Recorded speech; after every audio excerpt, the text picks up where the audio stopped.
ಹರೇ ಶ್ರೀನಿವಾಸ. ಶ್ರೀ ಗುರುಭ್ಯೋ ನಮಃ. ಸಕಲ ಹರಿದಾಸ ಗುರುಭ್ಯೋ ನಮಃ. ನಮಗೆ ಹರಿದಾಸರು ಕೊಟ್ಟ ಸಾಹಿತ್ಯದ ಭಾಂಡಾರ ಅಪೂರ್ವವಾಗಿದ್ದು ಅದನ್ನು ನೋಡಲಿಕ್ಕೆ ನಮಗೆ ಜನ್ಮ ಸಾಕಾಗಲ್ಲ. ಅಷ್ಟು ಕೀರ್ತನೆಗಳು, ಅಷ್ಟು ಕೃತಿಗಳು ಇದೆ. ಅದನ್ನು ಹಾಡುವುದಂತೂ ಅಲ್ಲ, ನೋಡಲಿಕ್ಕೆ ಜನ್ಮ ಸಾಕಾಗುವುದಿಲ್ಲ. ಅದರಲ್ಲಿ ವೈವಿಧ್ಯವಾಗಿದ್ದಂಥ ಕೃತಿಗಳು, ಸ್ತುತಿಪರವಾದದು, ನಿಂದಾಪರವಾಗಿ, ಕ್ಷೇತ್ರ ವರ್ಣನೆ, ಈ ಥರ ಎಷ್ಟೋ, ಆಮೇಲೆ ತಾರತಮ್ಯ ಪ್ರಕಾರ ಎಲ್ಲ ದೇವತೆಗಳ ಕೃತಿಗಳು ವಿಭಿನ್ನ ರೀತಿಯಲ್ಲಿ ನಮ್ಮ ದಾಸರೆಲ್ಲ ರಚನೆ ಮಾಡಿದ್ದಾರೆ. ಪುರಂದರದಾಸರೇ 4,25,000 ಮಾಡಿದ್ದಾರೆ. ಅಂದಮೇಲೆ ಅವರು ತರುವಾಯಿ ಬಂದ ದಾಸರೆಲ್ಲರೂ ಇಂದಿನವರೆಗೂ ಆ ಹರಿದಾಸ ಪರಂಪರೆ ಹಾಗೆ ಸಾಗ್ತಾನೇ ಇದೆ.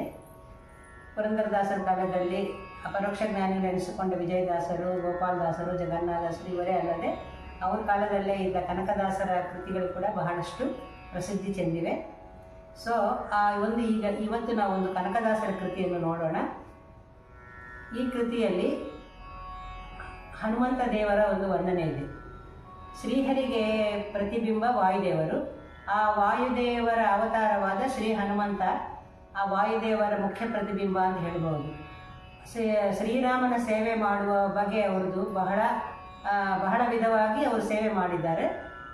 ಆ ರೀತಿಯಲ್ಲಿ ಆ ಸೇವೆಯಲ್ಲಿ ಒಂದು ಭಾಗವಾಗಿ ಅವರು ತಮ್ಮ ಒಡೆಯನಾದ ಶ್ರೀರಾಮನು ಅಂದರೆ ಭಗವಂತನು ಏನೇನು ಕೆಲಸ ಮಾಡಿದ್ದಾನೋ ಅದರಂತೆ ತಾವು ಮಾಡಿ ನೋಡಿಸ್ಬೇಕು ಎನ್ನುವ ಒಂದು ಭಾವನೆಯಿಂದ ಅವರು ಮಾಡಿದ ಕಾರ್ಯಗಳಿಗೆ ಹೋಲುವಂತೆ ಕೆಲವು ಕಾರ್ಯಗಳನ್ನು ಮಾಡಿದ್ದಾರೆ.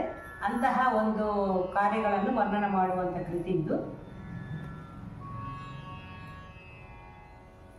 ಅರಸಿನಂತೆ ಬಂಟನೋ ಹನುಮರಾಯ, ಅಂದರೆ ಅರಸು ಹೇಗೋ ಬಂಟ ಹಾಗೆ ಅನ್ನುವ ರೀತಿಯಲ್ಲಿ ಈ ಕೃತಿಯನ್ನು ರಚಿಸಿದ್ದಾರೆ. ಅರಸಿನಂತೆ ಬಂಟನೋ ಹನುಮರಾಯ, ಅರಸಿನಂತೆ ಬಂಟ ತಾನೆಂಬುದನ್ನು ಕುರುಹು ತೋರಿದ ಮೂರ್ಲೋಕದಿ ಹನುಮಂತ. ಅಂದರೆ ಅರಸನ್ ಹೇಗಿದ್ದಾನೋ ಬಂಟ ಹಾಗೆ ಇರಬೇಕು ಅನ್ನುವ ಒಂದು ಕುರುಹು, ಅಂದರೆ ಆ ಒಂದು ಗುರುತನ್ನು ತೋರಿಸಿದಂಥ ಆ ಬಂಟ ಈ ಹನುಮಂತ ಅಂತ ಹೇಳ್ತಿದ್ದಾರೆ. ಮೊದಲನೇ ಚರಣದಲ್ಲಿ ಒಡೆಯನಂಬುದಿಯೊಳು ಕೊಕ್ಕು ದೈತ್ಯನ ಕೊಂದು ತಡೆಯದೆ ಶ್ರುತಿ ಅಜಗಿತ್ತನೆಂದು. ಒಡೆಯನು ಅಂದರೆ ಭಗವಂತನು ಮತ್ಸ್ಯಾವತಾರದಲ್ಲಿ ಆ ವೇದಗಳನ್ನು ಅಪಹಾರ ಮಾಡಿದಂಥ ದೈತ್ಯನನ್ನು ಕೊಂದು, ಅಂದರೆ ಅಂಬುದಿಯಲ್ಲಿ ಕೊಕ್ಕು ಅಂದರೆ ಅಂಬುದಿಯಲ್ಲಿ ಹೋಗಿ ಆ ದೈತ್ಯನ ಕೊಂದು ಆ ಶ್ರುತಿಗಳು ಅಂದರೆ ಆ ವೇದವನ್ನು ತಂದು ಬ್ರಹ್ಮಗೆ ಕೊಟ್ಟ. ಅಜ ಅಂದರೆ ಬ್ರಹ್ಮನಿಗೆ ಕೊಟ್ಟ. ಅದೇ ರೀತಿಯಲ್ಲಿ ಸಡಗರದಿಂದ ಕಡಲ ದಾಂಟಿ, ಅಂದರೆ ಸಡಗರದಿಂದ ಅಂದರೆ ಉತ್ಸಾಹದಿಂದ ಏನೋ ಮಾಡಬೇಕೆ ಅನ್ನೋ ರೀತಿಯಲ್ಲಿ ಅಲ್ಲದೆ ಒಂದೇ ಉತ್ಸಾಹದಿಂದ ಅಷ್ಟು 100 ಯೋಜನೆ ಇರೋ ಸಮುದ್ರವನ್ನು ಉತ್ಸಾಹದಿಂದ ದಾಟಿ ಮಹಿಜೆ ಅಂದರೆ ಸೀತಾದೇವಿ, ಮಹಿ ಅಂದರೆ ಭೂಮಿಯ ಮಗಳಾದ ಸೀತಾದೇವಿಯ ಪೇರ್ಮುಡಿಯ ಮಾಣಿಕವ, ಪೇರ್ಮುಡಿ ಅಂದರೆ ಆಕೆ ಮುಡಿಯಲ್ಲಿ ಇಟ್ಕೊಂಡಂಥ ಮಾಣಿಕವನ್ನು ಅಂದರೆ ಚೂಡಾಮಣಿಯನ್ನು ರಾಘವಗಿತ್ತೆ ಹನುಮ. ಆ ಒಡೆಯ ಹೆಂಗಾದರೆ ವೇದಗಳು ತಂದು ಬ್ರಹ್ಮನಿಗೆ ಕೊಟ್ಟಿದ್ದಾನೋ ಅದೇ ರೀತಿಯಾಗಿ ಹನುಮಂತ ದೇವರು ಆ ಮಣಿಯನ್ನು ತಂದು ರಾಮನಿಗೆ ಒಪ್ಪಿಸಿದ್ದಾನೆ.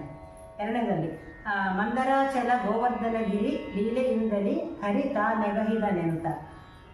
ಶ್ರೀಕೃಷ್ಣನ ಅವತಾರದಲ್ಲಿ ಗೋವರ್ಧನಗಿರಿಯನ್ನು ಎತ್ತಿದ್ದಾನೆ, ಹಾಗೆ ಕೂರ್ಮ ಅವತಾರದಲ್ಲಿ ಮಂದರಾಚಲವನ್ನು ಹೊತ್ತಿದ್ದಾನೆ. ಈ ರೀತಿಯಾಗಿ ತನ್ನ ಒಡೆಯ ಪರ್ವತವನ್ನು ಎತ್ತಿದ್ದಾನೆ ಅಂತ ಹೇಳಿ ಲೀಲೆಯಿಂದಲೇ ಅಂದರೆ ಏನು ಶ್ರಮವಿಲ್ಲದೆ ಎತ್ತಿದ್ದಾನೆ. ಅದೇ ರೀತಿಯಲ್ಲಿ ತಾನು ಕೂಡ ಆ ಸಿಂಧು ಬಂಧನ ಅಂದರೆ ಆ ಸಮುದ್ರಕ್ಕೆ ವಾರಧಿಯನ್ನು ನಿರ್ಮಿಸುವ ಸಮಯದಲ್ಲಿ ದೊಡ್ಡ ದೊಡ್ಡ ಪರ್ವತಗಳನ್ನು ಅಂದರೆ ದೊಡ್ಡ ದೊಡ್ಡ ಪರ್ವತದಷ್ಟು ಗಾತ್ರ ಇರುವಂಥ ಬಂಡೆಕಲ್ಲುಗಳನ್ನು ತಂದು ನಳನ ಕೈಯಲ್ಲಿ ಇರುಗಿದೆ ಹನುಮಾನಿ. ನಳ ಅಂದರೆ ಆ ಕಪಿಗಳ ಒಂದು ಶಿಲ್ಪಿ ಅಂದರೆ ಇಂಜಿನಿಯರ್, ಆ ವಾರಧಿ ಕಟ್ಟುವ ಒಂದು ಶಿಲ್ಪಿ ಅನ್ಮಾತು ಅವನ ಕೈಗೆ ತಂದು ನೀನು ಕೊಟ್ಟಿದ್ದಿ. ಅಂದರೆ ನಿನ್ನ ಒಡೆಯ ಹೇಗಾದರೆ ಪರ್ವತಗಳನ್ನು ಎತ್ತಿದ್ದಾನೋ ಅದೇ ರೀತಿ ನೀನು ಕೂಡ ಪರ್ವತದಂಥ ಕಲ್ಲುಗಳನ್ನು ತಂದು ವಾರಧಿ ನಿರ್ಮಾಣಕ್ಕೆ ನಿನ್ನ ಕೊಡುಗೆಯನ್ನು ಕೊಟ್ಟಿದ್ದಿ ಅಂತ ಹೇಳ್ತಿದ್ದಾರೆ. ಆಮೇಲೆ ಸಿರಿದರ ವರ ಕಾಗಿ ನೆಲೆಯಾದಿ ಕೇಶವ ಸುರರಿಗೆ ಅಮೃತವನ್ನು ಎರೆದನೆಂದು. ಕಾಗಿ ನೆಲೆಯಾದಿ ಕೇಶವ ಅನ್ನುವುದು ಕನಕದಾಸರ ಒಂದು ಅಂಕಿತ. ಸೊ ಇಲ್ಲಿ ಸಿರಿಧರ ವರ ಕಾಗಿ ನೆಲೆಯಾದಿ ಕೇಶವ ಅಂದರೆ ಅಲ್ಲಿ ಭಗವಂತ ನಾರಾಯಣ ಅವನೇನು ಮಾಡಿದ, ಸಮುದ್ರ ಮಥನ ಕಾಲದಲ್ಲಿ ಬಂದ ಅಮೃತವನ್ನು ಸುರರಿಗೆ ಹಂಚಿದ. ಯಾವಾಗ ಮೋಹಿನಿ ರೂಪದಿಂದ ಹಂಚಿದ ಅಂದರೆ ಅಮೃತವನ್ನು ಕೊಟ್ಟು ದೇವತೆಗಳಿಗೆ ಅಮೃತತ್ವವನ್ನು ಪ್ರಸಾದ ಮಾಡಿದ. ಹಾಗಾಗಿ ನೀನು ಕೂಡ ಈ ರಾಮರಾವಣ ಯುದ್ಧ ಸಮಯದಲ್ಲಿ ಕಪಿಗಳೆಲ್ಲ ಮೂರ್ಛೆಗೊಳ್ತಾರೆ.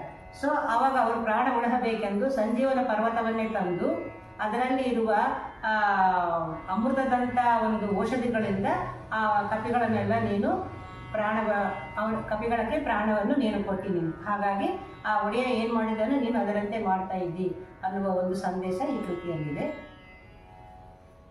ಇದು ಝಂಚೂಟಿ ರಾಗದಲ್ಲಿದೆ.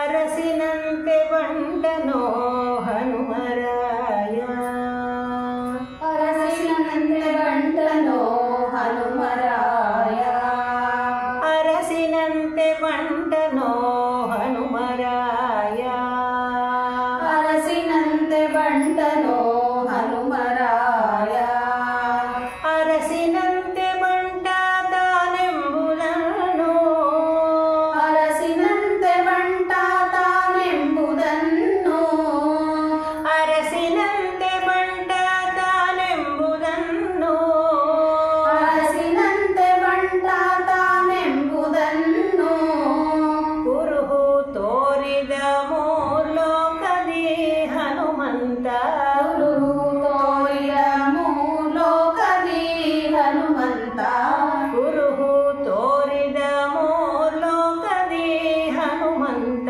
ಗುರು ತೋರಿದ ಮೂಲೋಕದಿ ಹನುಮಂತ, ಅರಸಿನಂತೆ ಬಂಟನೋ ಹನುಮರಾಯ, ಅರಸಿನಂತೆ ಬಂಟನೋ ಹನುಮರಾಯ,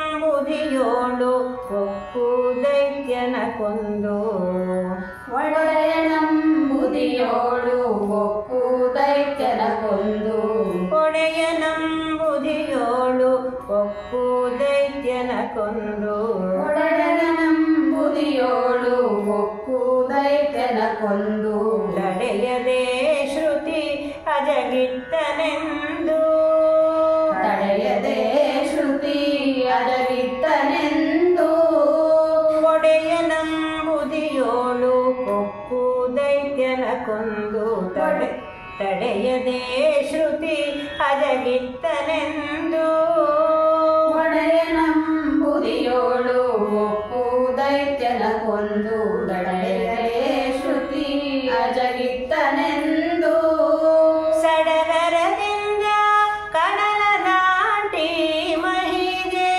ಸಡಗರದಿಂದ ಕಡಲ ದಾಟಿ ಮಹಿಗೆ, ಸಡಗರದಿಂದ ಕಡಲ ದಾಟಿ ಮಹಿಗೆ, ಸಡಗರದಿಂದ ಕಡಲ ದಾಟಿ ಮಹಿಗೆ, ಪೇರ್ಮುಡಿಯ ಮಾಣಿಕವ ರಾಘವಗಿದ್ದೆ ಹನುಮ, ನುಡಿಯ ಮಾಣಿಕವ ರಾಘವಗಿದ್ದೆ ಹನುಮ, ಪೇರ್ಮುಡಿಯ ಮಾಣಿಕವ ರಾಘವಗಿದ್ದೆ ಹನುಮ, ನುಡಿಯ ಮಾಣಿಕವ ರಾಘವಗಿದ್ದೆ ಹನುಮ, ಅರಸಿನಂತೆ ಬಂಟನೋ ಹನುಮರಾಯ, ಅರಸಿನಂತೆ ಬಂಟನೋ ಹನುಮರಾಯ, ಮಂದರಾಚಲ ಗೋವರ್ಧನ ಗಿರಿಲೀಲೆ, ಮಂದರಾಚಲ ಗೋವರ್ಧನ ಗಿರಿಲೀಲೆ, ಆ್ಯಕ್ಚುಲಿ ಹೇಳೋವಾಗ ಅದು ಲೀಲೆ ಇದ್ದಲೇ ಸೇರಿಸ್ಕೋಬೇಕು. ಇವಾಗ ನಿಮ್ಗೆ ಹೇಳ್ಕೊಡೋದಕ್ಕೋಸ್ಕರ ಕಟ್ ಮಾಡೀನಿ. ಮಂದರಾಚಲ ಗೋವರ್ಧನ ಗಿರಿಲೀಲೆ, ಮಂದರಾಚಲ ಗೋವರ್ಧನ ಗಿರಿಲೀಲೆ, ಇಂದಲೇ ಹರಿ ತಾನೆ ಗಹಿದನೆನುತ, ಇಂದಲೀ ಹರಿತಾನೆಗೆಹಿದಾನೆನುತ, ಮಂದರಾಚಲ ಗೋವರ್ಧನ ಗಿರಿಲೀಲೆ, ಇಂದಲೇ ಹರಿ ತಾನೆ ಗಹಿದನೆನುತ, ಮಂದರಾಚಲ ಗೋವರ್ಧನ